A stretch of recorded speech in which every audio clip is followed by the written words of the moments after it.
5G. Tai visi matėte, kad Telia atvežė 5G į Lietuvą, kas visiems iš to, kas tas 5G, šiek tiek praskleisiu skraistę paslapties, nes daug kas kalba ir mažai čiupinėja, mažai žino, daug yra sukelta mitų įvairių. Ir mano prezentacijos tikslas šiek tiek jums padėti paaiškinti per šitas 14 minučių, kurias turiu čia ant scenos, kad išėję iš šito renginio galėtumėt kolegom savo papasakot, kad 5G yra gerai arba netgi labai gerai. Taigi, 5G tai yra tas mažas kūdikis, kurį matot šitoj skaidrėje. Jis dar labai mažas, labai nesavarankiškas, labai priklausomas nuo mamos arba nuo tėčio. Ir šito vaikelio tėtis ar mama, šiuo atveju yra mama nupiešta, parodyta paveiksliukė, jinai yra 4G. Tai daugam yra klausimas, tai kaip čia, tai 5G paprastai ateina technologija, nuneša senąją, o čia kažkaip jie kartu. Iš tikrųjų, tiesa yra tokia, kad šiandieninis 5G, toks koks jis yra, jisai egzistuoja tik tai 4G dėka. Tai yra išjungus 4G, 5G nebūtų. Tai tas vaikelis dar augs, vystysis ir, kaip suprantate, mes nežinom, kuo jisai pavirs. Kai gimsta vaikas, visi spėlioja, jisai bus mokslininkas, jis bus dailininkas ir taip toliau. Panašiai yra 5G. Mes žinom, kad tai bus geras daiktas, mes matom jo ateitį, bet tiksliai pasakyti, kaip jis evoliucionuos, dar nežinom.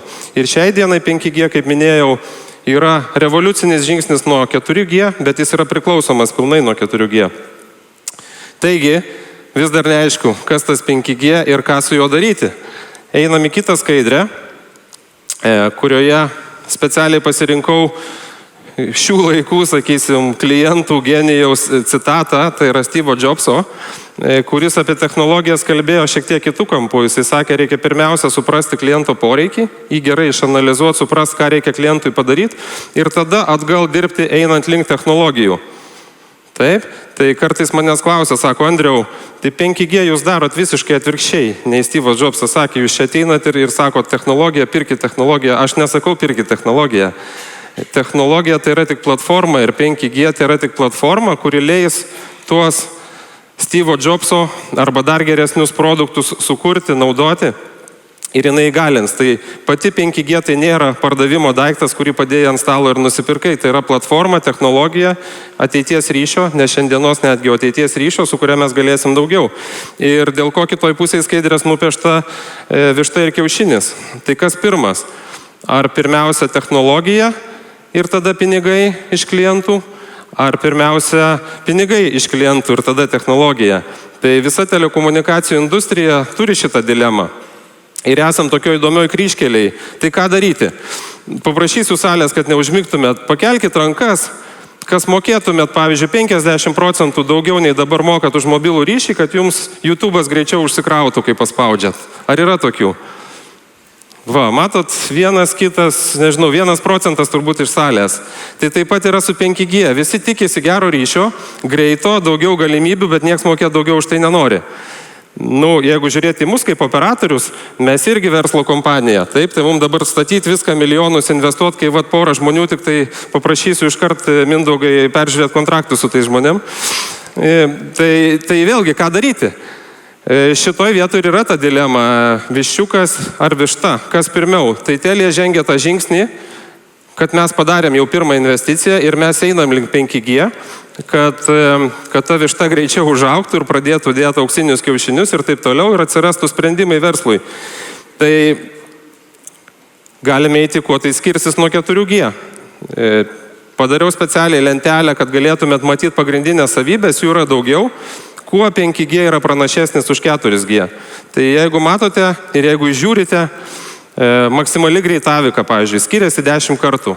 Jeigu su 4G buvo galima pasiekti iki 2 gigabitų, tai su 5G galima bus pasiekti 20 gigabitų. Taip yra apie 10 kartų pagerėjimas. Vidutinė greitavika. Vidutinė yra skaičiuojama, įmant statistiškai, kiek žmonių salėje, mieste ir taip toliau ir matuojama. Tai su 5G vėlgi 10 kartų maždaug didesnė bus vidutinė greitavika. Nes tie rekordai, tai jūs patys suprantat, yra ekstremalus atvejais, kai tu atsisėdi vos ne vienas, kaip mes demonstravom savo bazinę 5G stotį, mes buvom vieni ant jos pasikabinę. Tai aišku, mes išspaudėm tą beveik 2 gigabitų greitį be problemų, kaip sakyti. Bet jeigu susirinktumėt visi su 5G telefonais, tai aišku, mes visi gražiai pasidalintume to greičio po gabaliuką. Toliau radio dažnio spektro efektyvumas. Visas mobilus tinklas veikia radio bangomis. ir tų radio bangų arba radio dažnių yra ribotas skaičius. Tai yra vienam dažniui yra televizija, kitam yra radarai, kitam dar kažkas tai. Ir tas radio spektras, kuris yra išskirtas mobiliam ryšiui, yra ribotas. Tai labai svarbu efektyvumas. Ką kiekviena technologija, 2G, 3G, 4G ir dabar 5G, jie vis gerina per tą patį radio ryšio plotį, kanalą, sugebama yra prasiųsti daugiau. Tai su 5G maždaug yra apie 3 kartus daugiau negu 4G. Vėlgi didelis žingsnis į priekį. Didžiausias judėjimo greitis aktualus šalims, kur traukiniai greitai važinėja. Taip, jau pasiektas iki 500 km/h važiuojam. Toliau vėlinimas. Ypatingai svarbi savybė, tai yra per kiek laiko, aš kai paspaudžiu ant skaidrių klikerio mygtuką, per kiek laiko nuvažiuoja ir grįžta šitas signalas. Kuo mažesnis vėlinimas, tuo mes geriau valdome prietaisus nutolusius, tuo greičiau galim sureaguoti. Tai yra visi valdymai pavojingose vietose ir taip toliau, manipuliatoriai, chirurginės operacijos, kas tik norit. Ir dar viena esminė turbūt savybė, ką 5G atneša, tai įrenginių tankį į kvadratinį kilometrą. Čia yra super aktualu, kai kalbam apie išmaniuosius miestus, kai kalbam, kad įrenginių daugėja ir juos visus reikia kažkaip aptarnauti. Tai 5G atneša milijoną įrenginių, vienam kvadratiniam kilometrė galima aptarnauti. Tuo tarpu 4G buvo apie 100 000. Tai vėlgi didelis žingsnis. Ir yra papildomos galimybės tokios kaip saugumas. Saugumas plačiaja prasme, galim sakyti, ir įvairių servisų atskirimas. 4G tinklas arba visos ankstesnės kartos, jos buvo kaip vienas bendras tinklas. Ir jeigu jūs sėdite renginy Vingio parke koncertas ir jūs visi kažką darot su telefonais, tai iš esmės mobilus tinklas yra užmuštas, kaip mes technariai sakom. Su 5G galima išskirti izoliuotus sluoksnius, kuris nuo vienas nuo kito nepriklauso. Tai yra end-to-end, nuo vieno galo iki kito visiškai izoliuoti sluoksniai. Ir pavyzdžiui, užtikrinti, kad medikai Vingio parko metu galėtų ne tik tai skambinti vienas kitam, bet ir siūsti, nežinau, sužeidimo nuotrauką ar dar kažką. Tai yra spec tarnybos įvairiems atvejams ir taip toliau. Reiškia, vieni vartotojai nepakenks arba netrukdys dirbti kitiems vartotojams. Tai yra svarbi savybė, kurios 4G tinkle dėja paprastai realizuoti nepavyksta. Tai štai, pagrindinės savybės. Mano dukrai šiandien parodžiau šitą skaidrę, sako, aš vis tiek nesuprantu, o kodėl 4G negalėjo evoliucionuoti toliau į 5G. Tai yra kam tas 5G? Reikėjo 4G gerinti. Žiauriai geras klausimas, neturiu skaidrės apie tai, bet iš karto atsakysiu taip, kad kiekvienas naujas dalykas, kai mes darom, mes visą laiką atsisukam, o ką mes dar turim. Tai jeigu tai yra 4G tinklas, mes turim palaikyti visas savybės, visus įrenginius, kurie yra 4G. Reiškia, kiekviena inovacija tampa vis sunkesnė, vis kompleksiškesnė, nes kiekvieną naują dalyką darant aš turiu užtikrinti, kad visi ir seni daiktai pas mane dirbs. Kai vyksta virsmas iš 4G 5G, 5G jau atsiriboja nuo visko, kas buvo 4G ir jisai didelį šuolį daro į priekį. Tai yra mes atsikabinam nuo senų daiktų, nuo senų technologijų, kurie gal tais metais buvo tokie. Tai čia ir yra pagrindinis, dėl ko yra šokimas nuo vienos kartos prie kitos. Ir saugumas. Dėl saugumo padariau tokią skaidrę, kurią turbūt visi pažįstat. Mano mėgstamas, sakysim, rinkinys, kai kiekvienas audiofilas turbūt namie turi kažką tai panašaus. Tai kai kalbam apie 5G, bandykit prisiminti šitą skaidrę. Tiesiog atsiminkit, kai skaitot straipsnį, dar kažką tai, kad 5G gal nesaugus, galbūt gamintojas kažkuris nesaugus, tai šita skaidrė yra žiauriai supaprastinta 5G kopija. Kas tai yra? Garsiakalbis, kaip matote, tai įsivaizduokit mieste, kai važiuojat baltos antenos ant namų kažkur tai ant bokštų. Tai yra tas garsiakalbis, kuris groja muziką šiuo atveju. Taip? Tada per vidurį čia yra stiprintuvas. Tai yra 5G dalis, kuri yra baziniai stoti, bet jūs jos nematot. Mes ją tiesiog RANu vadinam, RANas, Radio Access Network. Tai yra stiprintuvas radio signalų, jisai ten tos dažnius parenka ir visą kitą daro. Tai jisai yra per vidurį yra. Ir tada patefonas, kuris groja, užsako muziką ir viską padaro. Tai 5G tinkle vadinamas tinklo brandolys arba mobile core. Tai yra pagrindinis elementas visam mobiliam tinkle, tai yra smegenys tinklo. Taip, ir tos smegenys nusprendžia, ką šiandien grojam, arba iš jų ateina signalas, kuris formuoja tai, ką mes girdime. Ir jeigu aš ant patefono uždedu džiazo plokštelę, taip, aš noriu klausyti džiazo, aš uždedu džiazo plokštelę. Ką aš bedaryčiau su kitais komponentais, neatsitiks situacija, kad iš džiazo tai pavirs į kažką kitą. Despacito, quiero respirar tu cuello Tai neįmanoma. Tai kalbant apie mobilų tinklą ir apie jo saugumą, smegenys nusprendžia, ką grojam, ne stiprintuvas, ne garsiakalbiai. Ir kaip ir minėjau, geri audiofilai susikomplektuoja savo rinkinį iš geriausių komponentų ir niekada tai nebūna vieno gamintojo dažniausiai. Kolonėlės gamina vieni geras, stiprintuvus kiti. Taip ir mobiliam tinkle mes turim įvairius gamintojus šituose trijose sluoksniuose. Ir galiu jūs garantuoti, kad smegenys, kurios groja, valdo mes, ne kažkas kitas. Ir smegenys yra pagamintos, galim sakyti, Lietuvai draugiškoje šalyje. Tai tiek galiu komentuoti. Tai kai skaitysit straipsnį, tikrai atsiminkit šitą schemą ir pagalvokit, apie ką žurnalistas ar spauda tenai rašo, nes jie kartais painioja dalykus. Ir mes, aišku, specialistai su dalelė skepsio visą tai žiūrim, bet, klikų prirenka tie straipsneliai. Tai va, tai kam dar 5G reikalingas? Šitą nuotrauką turbūt atpažįstat visi, pedagoginio žiedas Vilniui. Rytas, vakaras prasideda baisūs kamščiai. Dėl ko taip atsitiko? Kai buvo projektuoti miestai, niekas negalėjo numatyti, kad ateityje reikės šitiek daug pralaidumo žmonėms, mašinoms ir taip toliau. Ir kai miestas pastatytas, jo perstatyti nebėra kaip. Viskas, yra fizinės ribos ir nėra tų gatvių kaip išplėsti.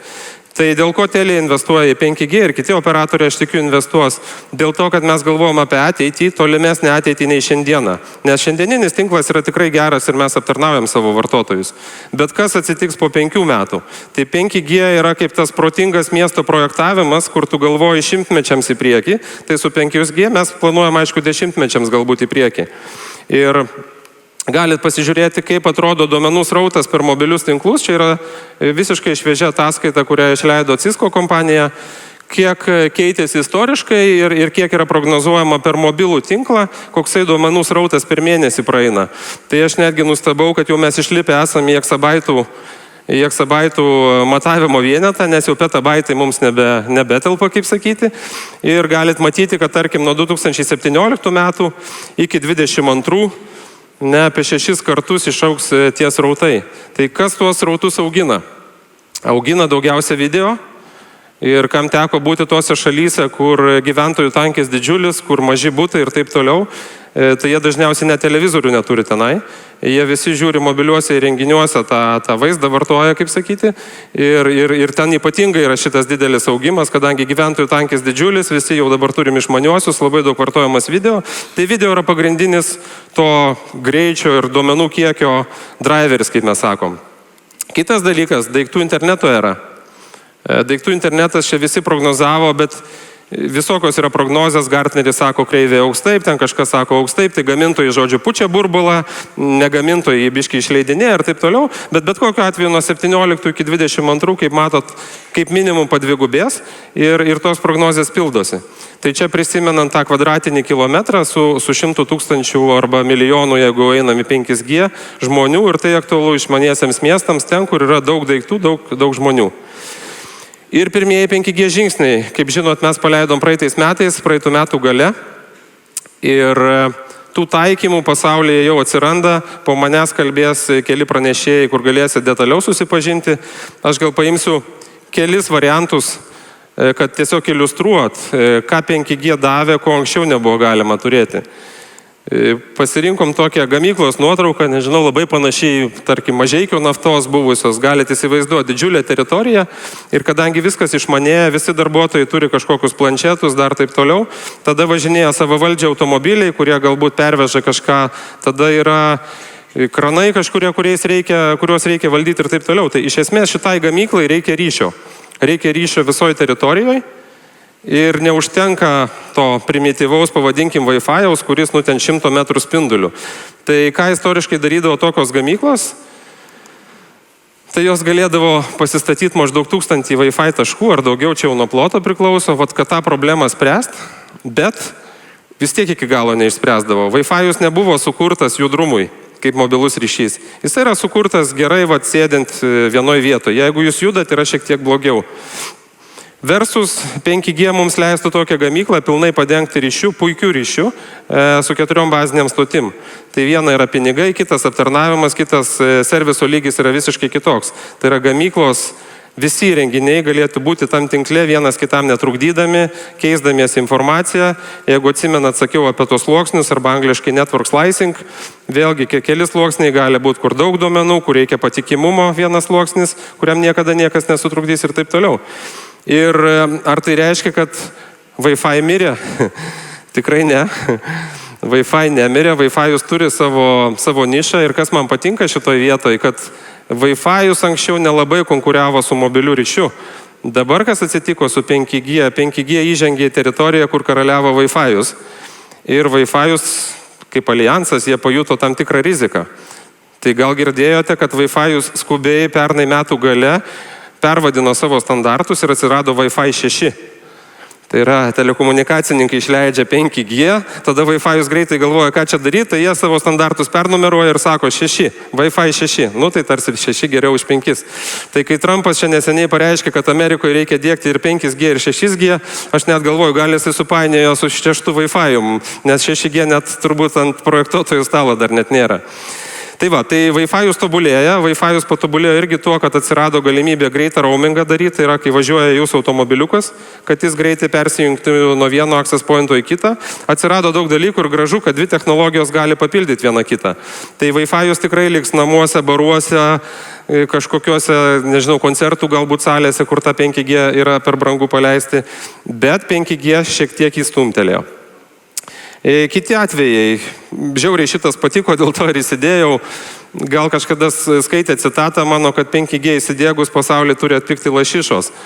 Taip, tai Norvegijos fjorduose yra auginamos lašišos, yra palei krantą atitverta teritorija, kurios laisvai ten plaukia ir visa kita.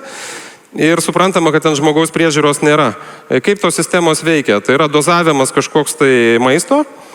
Ir tam tikri stebėjimai reikalingi. Ir pavyzdžiui, jeigu užeina šaltas vanduo, tai yra davikliai, kurie galbūt gali matyti, ant to maisto reikia šiek tiek daugiau. Jeigu šiltesnis, mažiau ir panašiai.